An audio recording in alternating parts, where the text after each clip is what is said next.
Good afternoon. Today we have an unusual format. In the studio, Dushin Good afternoon. and Vlad. Good afternoon. Many people have seen and know you as people who can tell the blunt truth, sometimes frankly and directly.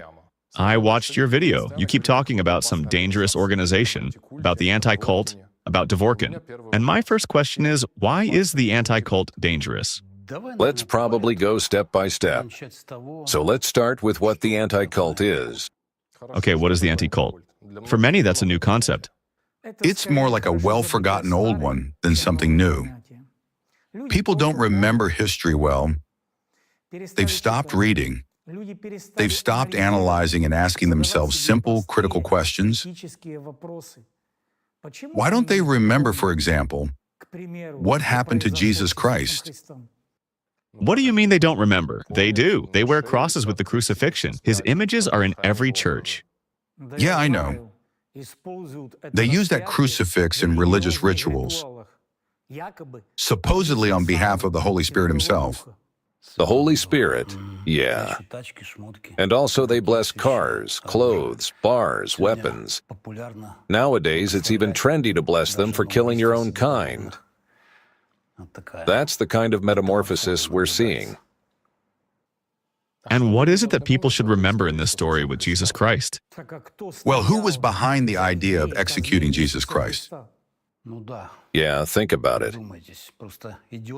Was it just a bunch of idiots gathering in the square and voting to release a hardened criminal, and at the same time execute, crucify, a man who wished everyone well, who helped and healed people?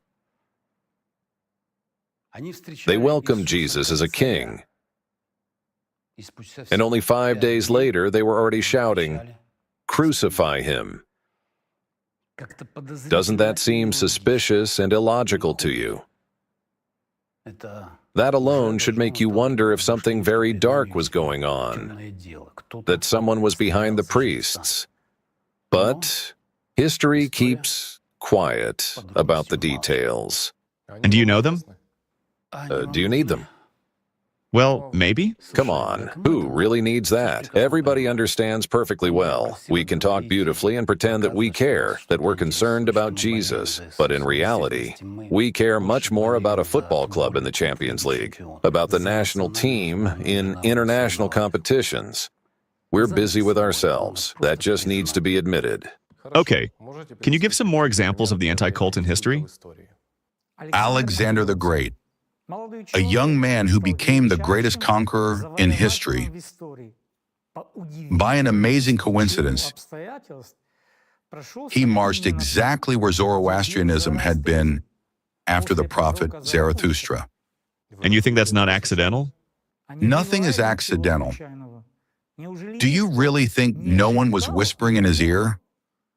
That too can be called the hand of the global anti-cult. And actually, there are countless proofs. But I wouldn't like our conversation to slip into the historical field. I agree. Why? Look, history is debatable. And why should we argue? We don't want to impose anything. Better look out the window. What's happening with the climate? When has it ever been like this? Maybe the problem is that people simply don't understand what anti-cultism is. And because of that, there's this passivity. I watched the film The Impact. In one chapter, it mentions that through the hands of the fascists, there was a genocide of the Jewish people. That's history from about 100 years ago. But still, I want to ask you, do you agree that this was the hand of anti-cultism? Of course. Yes. That's a more recent example. But here you need to ask the right question. Who planted in the Nazis the idea of dehumanizing the Jews? Who? Where did they get it from? Invented it themselves? No. No. You know, history for some reason only remembers the executors. Rarely do they get to the masterminds, the ideological inspirers. That's how it was, and that's how it is. And someone really wants it to stay that way. How does the anti-cult work today, and who does it threaten? I'd still like to go back a bit to history and note one fact. An important fact, that wherever the anti-cult appeared, afterwards there were wars, epidemics, mass killings, and genocide. That's worth noting. Who is the anti-cult threatening today? Everyone today. You see, everyone. People just don't get what's going on. How exactly is it a threat? For 30 years, that scumbag Dvorkin and his ratsiers in Russia have kicked off processes that have already led to some really tragic consequences. Ratsiers is an extremist, terrorist organization. Remember that. We keep breaking this down in detail in our videos. But why is it only you talking about this? Why just us? Are we the only ones? Egon Chalakian talks about this. Journalists, religious scholars, human rights defenders, Psychologists, analysts, thousands of volunteers from the International Creative Society Project, ALLATRA, talk about it too. yeah, and independent journalists at actfiles.org. Check out their site. It's full of deep, solid analysis. Really valuable stuff, yeah. So why aren't the major media outlets covering this? Listen, mainstream media will start talking about it openly soon enough. You know that saying, the rope may twist for a long time, but it will snap in the end. Because racers, they're criminals. Inciting ethnic and religious hatred, stirring up conflict, pitting people against each other. And they'll be held accountable. The louder we speak, the faster this goes to its logical conclusion, an international tribunal. And it will happen. It's not a question of if, but when. You guys sound pretty sure about this. Absolutely. Of course. All right. Let's say a viewer watching this on YouTube is thinking, I'm just a regular person. What does any of this have to do with me? You don't see how they're tightening the screws on people? Tomorrow you could wake up in a world where you can't freely speak your mind or share your thoughts, where you can't freely look for information. We've been warning about this for years. Yeah, we've been sounding the alarm for years. You mean it's already happening somewhere? I mean Russia, specifically. This plague, this anti-cult, it's taken root in Russia. It breaks my heart to watch it. The people who are supposed to protect citizens break down doors, throw elderly people on the floor, treat them like the worst criminals, just because they hold a different opinion. You see? They're enslaving people. And why? Because for 30 years, some scumbag's been brainwashing the population. Today in Russia, you can get a long prison sentence just for thinking differently. Is that normal? Yeah, exactly. The thing is, at this point, you can hardly even object. Why not? Why? Because it's too late. Those who kept their mouths shut yesterday, thinking it didn't concern them, today are biting their tongues. And tomorrow? Tomorrow it might be a cop's baton or someone's dick, excuse me, shoved there instead. That's the drama. That's harsh. Not harsh, just the truth of life. This is what happens when people stay silent. Cut that part out later if you want. Look, if you still have the chance to speak freely, if you live in a democratic country, my advice is, speak up and act. While you still can, don't waste your chance. Because many people have already almost lost theirs. Hopefully, only almost. Is swearing a way to shock, a communication style, or a way of getting the point across? It's about getting the point across, yeah. Because this language people understand. Do you swear at home? Nah. My home's a total chill zone. What about you? Nope. Same here. Okay, I look at this whole Rutsier story and I can't understand one thing. Is Dvorkin really the only one to blame? Oh, far from it. He's not alone.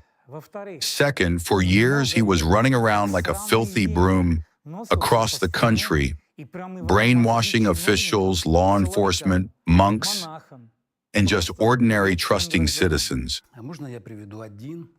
Let me give you an analogy for better understanding, because we could talk forever about the genius of this scumbag and still miss the point. So let me start from a bit further back. Everything begins with an idea, a recipe, or instructions, an algorithm, a manual, a program, call it what you like. I'll explain with examples. Take something simple, a cake. To make a delicious cake, or tiramisu, which I tried recently, by the way, the baker needs a recipe. On paper or in his head, doesn't matter. The baker takes the recipe and follows it. Adds this, adds that, mixes. A day later, what do we have? A delicious dish. Recipe, cook, dish. Clear, right? Now let's take something more complicated, an atomic bomb. A much more complex recipe with diagrams, chemical formulas, physics calculations, equations, precision, caution, and so on. Its creation requires rare materials, billion-dollar budgets, factories, labs, thousands of people, scientists. The result can be either a new tyrant or the end of human civilization. But notice, both stories start the same way, with information in a recipe. The very wording of the idea, written in that recipe, determines the actions and the outcome. Right? Right, so we're waiting for the anti-cult recipe. We're getting there. What's anti-cultism? If I can put it this way, it's a recipe for reshaping how society thinks. I hope in the future we'll find a more precise definition for it. For now, we're just talking, sharing perspectives. Yeah, it's an open dialogue. We're just laying out our understanding. Exactly. So anti-cultism is an idea, a recipe, a set of mental instructions to be implemented in society. Not directly, not in your face, but through religious channels, media, lectures, school curriculums, legal practices, you name it. If you read this recipe closely, it's clear. Anti-cult ideas teach us how to hate each other, how to reject, isolate, stigmatize, and label people. Then it goes further, how to strip away rights, take away freedom, and at the extreme, no matter how you slice it, it's about taking lives. So it starts with an idea, then comes the fighters, the witch hunt begins, and it ends in mass tragedy. You said fighters. Fighters against what? Against cults. But really, fighters against free thought. It's a deeper concept. You can shove anyone under that label. Exactly, anyone, small religious groups, ethnic minorities, businesses, you name it. Businesses? Yeah, businesses too. Basically, anyone who's inconvenient or targeted to be taken out. Let me quote a human rights activist. Dvorkin created a universal baton you can use to eliminate any competition. He didn't create it. He took Nazi ideas, polished them up, and made them modern. Then the state's repressive machine picked it up and ran with it. You're right, you're right. We said earlier that anti-cultism's been around forever. I quoted that activist. These ideas, these I'd call them mind control techniques, are thousands of years old. Let me say it again. It's an instruction manual that, when followed, can lead to massive human suffering. And historically, it's always the same hand pushing these ideas into the world. What we now call global anti-cultism. It's visible. It's out there. Hold on, let's go back to your analogy. In the first case, the recipe gives us a cake. In the second, an atomic bomb. What's the third? Yep. In the third case from this set of anti-cult ideas, thanks to the efforts of Alexander Dvorkin, you get a method for wiping out entire communities. Anti-cult ideas, anti-cult fighters, so-called sect busters, and then genocide.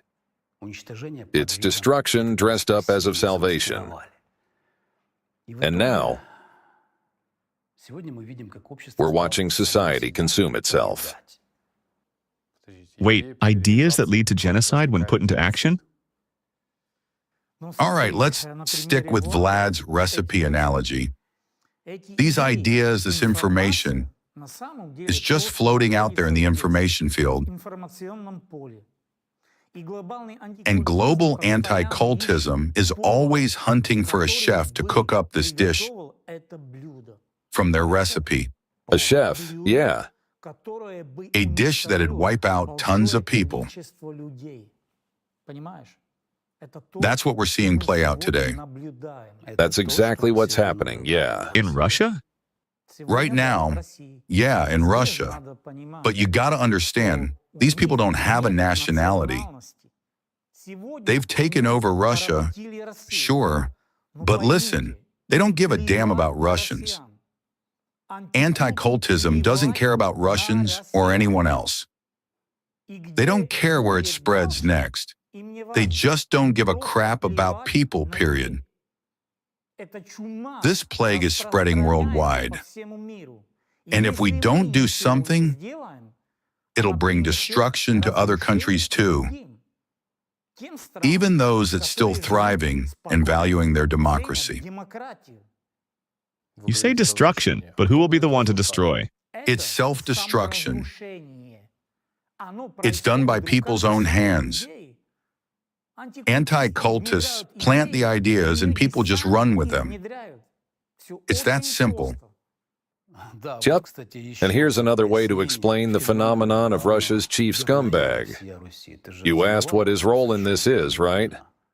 You said these ideas are thousands of years old. Where'd Dvorkin get them from? From the Nazis. Sounds wild, I know. But to get the full picture, you gotta dig into it. All the info's out there in the documentary, The Impact, and on the journalist's site, actfiles.org. We're not going to dive into it now. It's a long story. Are we going to run out of battery here? All right. In 2 words, it's about the direct link between anti-cult ideas and Nazi ideologue Walter Kühne, who was influential in fascist Germany. From there, those ideas passed through European anti-cultists Wilhelm Hack and Johannes Agard, straight to Alexander Dvorkin. Dvorkin went to Denmark to study under Agard, it's a known fact. He was hauling back suitcases full of photocopied documents. That's where he caught this brain rot. Or, let's be real, this mental syphilis. Sorry for the harshness, but I can't put it any other way. He doesn't hide it. He learned from Johannes Agard, his mentor. To get the full picture, you have to piece together all the puzzle parts. That's already been done for us in the documentary. Big thanks for that. It's an 8-hour film. Huge thanks, yeah. You gotta watch the whole thing. Every ingredient matters in this recipe. Tiramisu isn't complete without mascarpone, right? Exactly. Makes sense. So, how did Dvorkin put these ideas into action? In his younger years, he was insanely driven. What seems impossible to us, he pulled it off. Let's not focus on how he did it. That's a whole other show. Let's look at the result, what it led to. Here's a real example. If you search "Beware sect" in Russian Google, you'll get 22 pages of exact matches for "Beware sect." That's at least 220 websites with that phrase in the title or headline. Now zoom out. There are 193 countries in the world, and not one of them has this kind of anti-sect hysteria. Are people living badly elsewhere? No, they're fine. Sects haven't destroyed anyone. Nobody's getting killed. But then Dvorkin shows up in Russia. He decides sects are the root of all evil. He plants the word sect in society, infects people with his fear, his phobias, like some kind of mental syphilis spreading across a massive country. And I'm like, what? They didn't have bigger problems?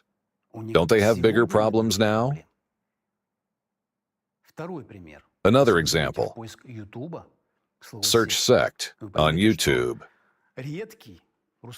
You'll see almost every Russian-speaking vlogger has touched this topic. A guy makes gaming videos, and suddenly he's talking about dangerous sects. What the hell is that? Where's this coming from? How does that even happen? These aren't dumb people, right? Influencers, opinion leaders, but somehow they've fallen for Dvorkin's syphilitic ideas. You look at this infection, and, sorry, I'm going to get crude again, Dvorkin fucked up an entire country's brain, royally screwing their mental health with lasting damage. That's a wild perspective. Oh, we can keep going. The priests, propagandists, politicians, they've all caught Dvorkin's brain rot. It's so easy now to slap the totalitarian sect label on a whole country, like Ukraine, to justify violence and atrocities. They're still spewing this syphilitic nonsense. But where did it all start? Where did it come from? It came from Dvorkin. Infected by Dvorkin. Listen, how do you call a second-hand store, a business, or an entire country a sect? That's insanity. Think about it. So, anyone who buys into this sect equals danger thing could be called Infected by Dvorkin. What else? Why are people so clueless? That's the question. What even is a sect? Yeah, what is a sect? There's no legal definition. None. Whoever the scumbag calls a sect gets dehumanized. What's dangerous mean? Yeah, what's dangerous? Dangerous to who?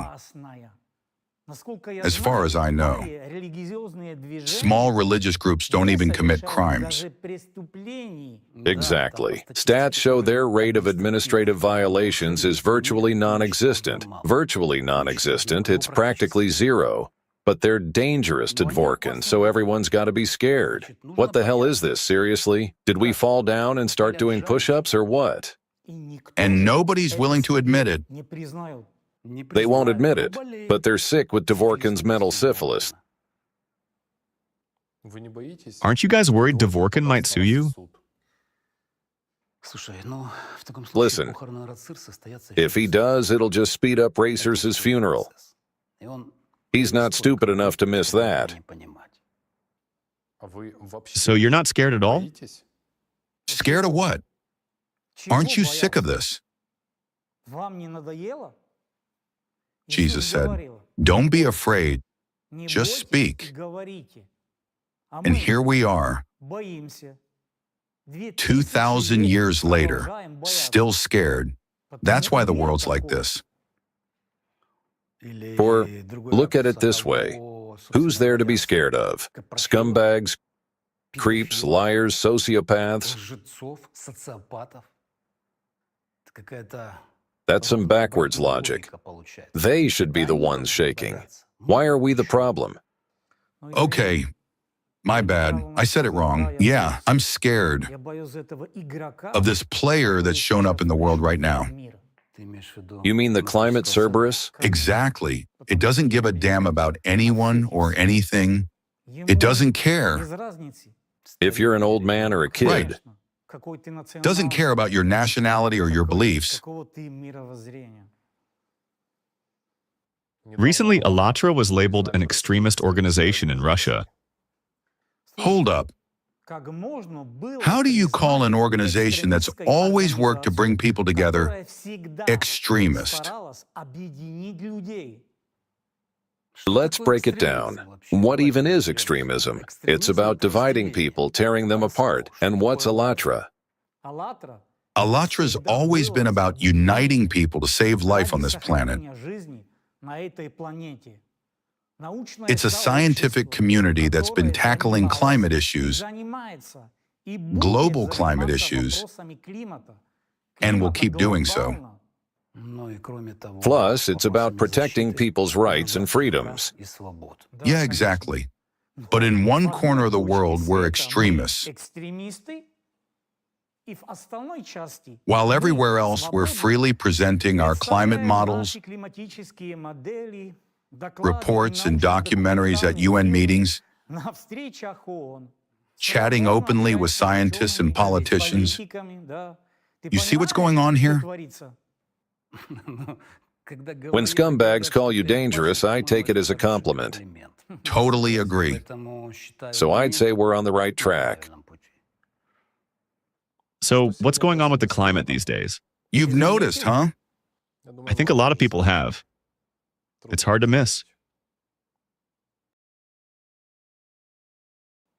It's a 12,000-year cycle. We've been talking about this for over 10 years. Over 10 years, yeah. There are scientific reports with all the details. But thanks to scumbag Dvorkin, people aren't hearing us. Yeah, look at hurricanes these days. What are they like? Everything's getting worse. Vlad and I are a bit older. When have we ever seen this before? Yeah, exactly. And why is everyone staying quiet? Why are they quiet? Up until 2016, I've been tracking since 2015, hailstones around the world were what? 10 millimeters max? As a kid, I remember hail like little grains. Now, people are posting on social media. Hail the size of oranges or bigger, and it's getting worse every year. Is that normal? What's going on? And here's another question. Why am I asking this? Why are scientists silent while I, just a regular guy, am pointing this out? Hail was this size before, now it's this size, and tomorrow it'll be this size. Why am I the one asking? Why are they silent? And floods? Floods. We're old enough to remember. Floods used to happen maybe once every 3 months. If not every 6 months. Now, every single day, somewhere is getting flooded.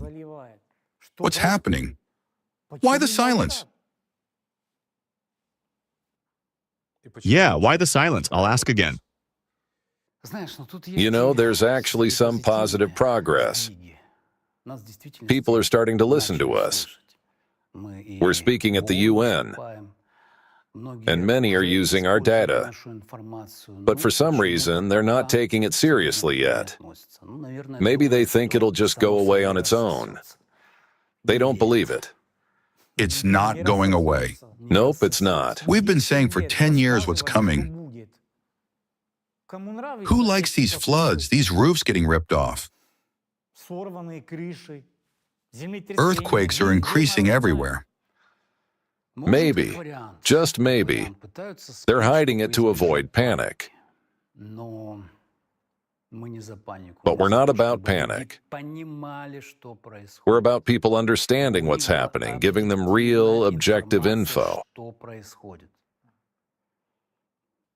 Your forecasts are pretty grim. Maybe people don't like hearing that. Our climate forecasts are always accurate. We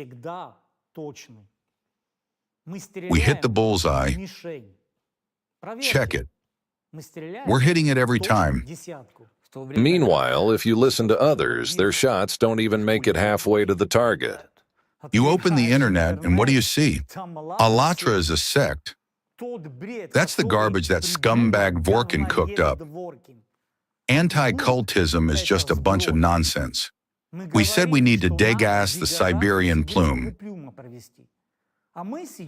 And now we're seeing everything boiling underground. The lid's about to blow. Listen, we warned about this. We've been saying this, yeah. What lid? What's boiling? Can you break it down for the viewers? The Siberian plume is rising.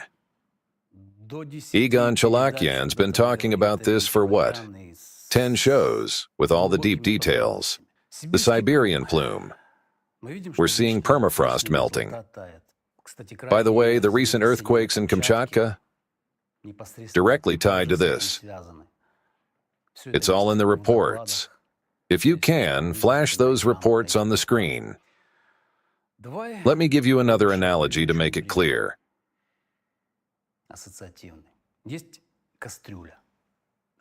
Picture a pot on the stove full of milk. Will the lid blow off? You bet it will. Yeah.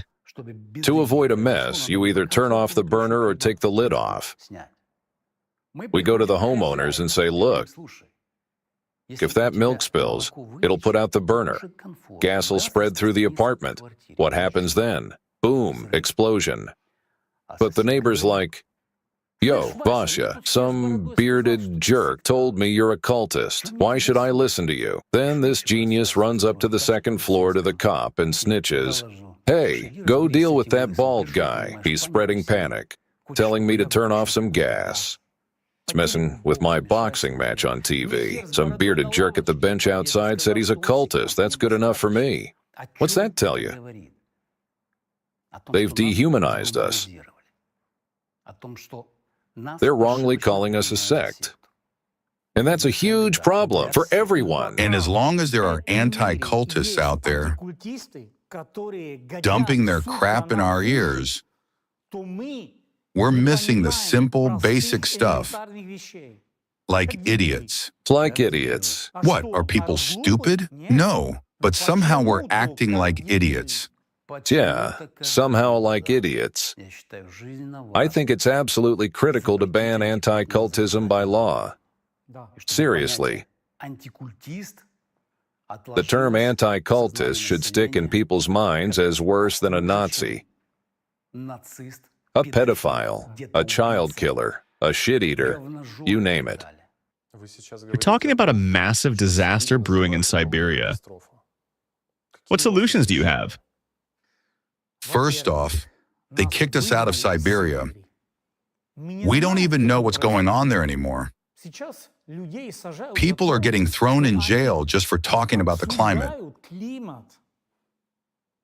What can we do? Right now, there's one idea.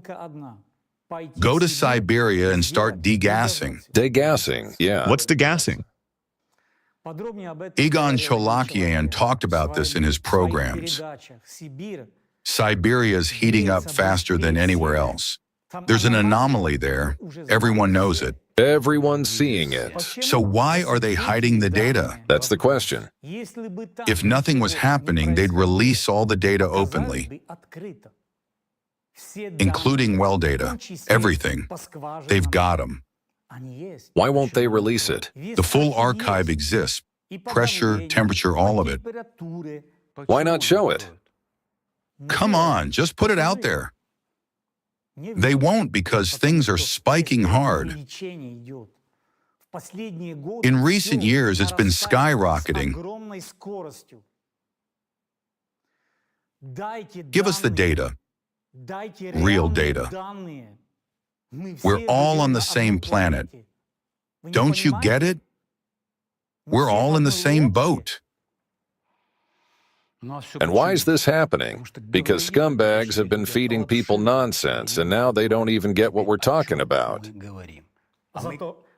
Meanwhile, they're out there saying Dvorkin and Vinogradov are smart. Can you believe it?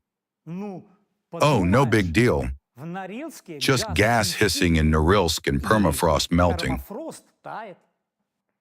Permafrost, what's that? Frozen ground? Yup, Are people in Russia really not seeing or understanding this? that's what I want to ask them. Exactly. Are they seriously blind to this? Don't scientists and law enforcement have kids? Don't they get that their kids have no future? They can't just spit on their own children. Do they really not see where the truth is? But the reality is, we're being chased around by some deranged co-profiles, and for some reason, people believe them. Tomorrow you'll be crying because you didn't listen to us today. And for a lot of people, the biggest mistake of their lives will be thinking ALLATRA's a sect. Did anyone even stop to think where this leads? Good question. They compare Yellowstone to Siberia, saying, "Oh, Yellowstone has geysers, Siberia doesn't." What kind of comparison is that?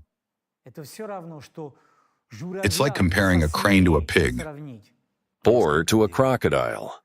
Listen, if it blows, everyone suffers. Why let it get to that point? Why let it get to that? Yeah. In the comments under your videos, some people write, "The planet deserves this. It needs to be cleansed." Oh, come on. Go eat some nails and let the planet cleanse itself of you, idiot. Why do people only think about themselves? Why so selfish? Why not think about the kids? What about the kids? What's the point of our existence then? To trash the planet so everyone disappears? Or do they think they're immortal, that they won't vanish? Man, it's like a virus of stupidity. How can people even spout stuff like that? There's another comment saying, "Let half the population disappear, and the other half will finally get it." And who says a plume would only wreck this continent and not cause problems on the neighboring one? Who says it'll only hit here? Who says you won't disappear? Where else could it blow? Anywhere, anything could go off. But that it will go off? No doubt about it. The calculations show it.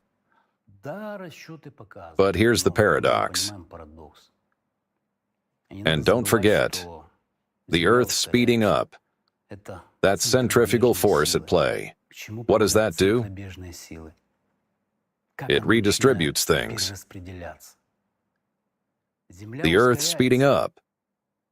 Magma's melting because the mantle's heating up. Picture this. A bushing in a car engine starts wobbling. That bushing's supposed to stay still. What happens? It wrecks the engine. Same thing here. It's slamming into the Earth's crust. With the acceleration and instability, it could shift. And the pressure might not even hit the plume, but say the opposite side of the planet. And then it blows on a completely different continent. If it's a small release, maybe only half the population goes. But who's that good for? Nobody. If there's no us, no you, no me, no future generations, who's that good for? Makes me want to drop another curse word right here. Still, people want to know about safe zones. Green zones. Yeah, where are they? I'd love to know myself, you know. I'm curious too. It's heating up in Italy too. We've never seen anything like this in all of recorded history. Same with Yellowstone. You'd have to be pretty naive to think this is going to lead to something good or just dissolve on its own. It will dissolve by itself. Come on, it's like a dynamo machine picking up speed. It can't stop itself. That's the deal. That's the problem. Here's another example. Picture this. We're in a car, barreling down a hill with no brakes. The slope gets steeper. What does the car do? It goes faster. For it to stop, what? The wheels have to fall off. Maybe it scrapes the ground or slams into a rock. The point is, there's no soft landing. That's what's happening here, unfortunately. The story with Jakob Jarl and his crimes in Tanzania. Why is he still walking free? A lot of people don't get it. That creature's from planet Moron, where drug addiction, coprophilia, and idiocy reign supreme. Sooner or later, he'll get locked up. And what about Irina Kremenovskaya and Alexei Svyatogor in Ukraine? Same deal. Same deal. Who's behind the witch hunt on ALLATRA? Irina Kremenovskaya, a racer's agent. I'll say it again. No matter how long the rope twists, it's gotta end. The info on them is out there. Their goal was to destabilize society. Here's my question. Why are orders from co-profiles in Moscow still being followed in Ukraine? Or why didn't anyone see this coming in Ukraine? I don't get it. We've laid it all out, and I still don't get it. What's it going to take to speed this up? To get the guilty in front of a tribunal? People listen when you speak up. There's got to be a demand from society. People need to talk. But first, they've got to start thinking for themselves, analyzing, digging in, not just swallowing what someone says. Look at the graphs, study what's happened,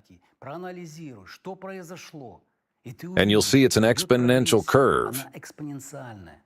We're in danger. We're on the Titanic, 15 minutes from hitting the iceberg. Yeah.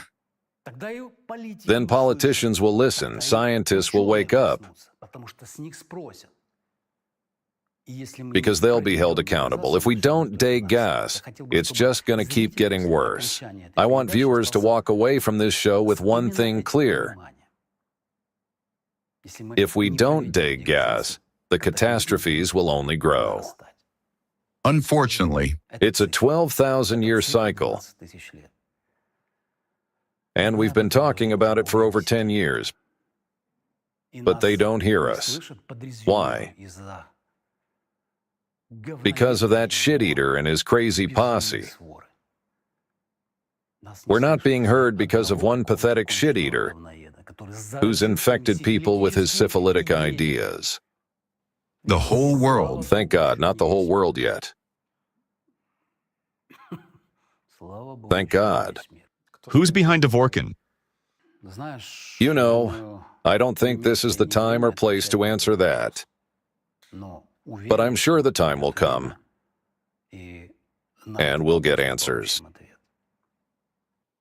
How do we protect ourselves from anti-cultists' influence? It's simple. Turn on your brain.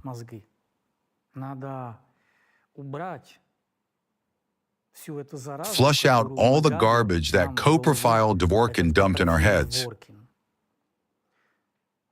We don't need to learn anything new. We've just forgotten we're human. If we remember that, we've got a shot. That's why we're doing these shows, to reach the people who are still alive out there.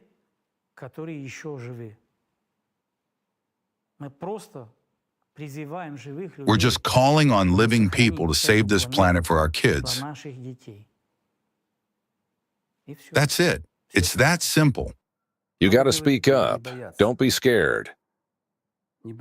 Don't worry about people looking at you funny or thinking you're some cultist. Sooner or later, what you say now will click for everyone around you. сектантам. Рано или поздно то, о чем ты сейчас скажешь, станет понятно. We're in a moment where things are speeding up, especially with the climate. It's literally just a few years now. Look at 2025 alone. What's happening? In Russia, when they shut down the experimental equipment, everyone laughed. Yep. And now, according to the reports, they're starting to sink. If they don't hear us, Egon Chalakian's been warning about this forever. Why? Forewarned is forearmed. He's still warning, and so are we. And we'll keep warning. Yeah, we'll keep at it. Here's another analogy. I'd love to hear from people who came back from the dead 15 minutes before the Titanic went down. What would they do with that knowledge? Keep drinking in the restaurant, dancing some tango? Or would they storm the bridge, kick out the crew, and turn the ship? They'd know exactly what to do. Yep. That's exactly where we are today. All the calculations and graphs show it's an exponential rise. Big tragedies are coming. Where will it blow? No idea. We know we've got to act, and we're doing what we can. What's stopping you from speaking out in your own way? With your slang, your accent, whatever. Only laziness and fear. Who are the anti-cultists afraid of? ALLATRA. Why? Because we're telling the truth. It's the time of truth, and everyone knows it. They made one massive mistake. They labeled ALLATRA, ordinary people, just regular folks, as a sect. And they're going to break their teeth on that. Yep. They're already starting to crack them. Because we're going to clear this shit off our path to a future for our kids. One way or another, we'll clear it. Thank you. Thanks to you. You're welcome.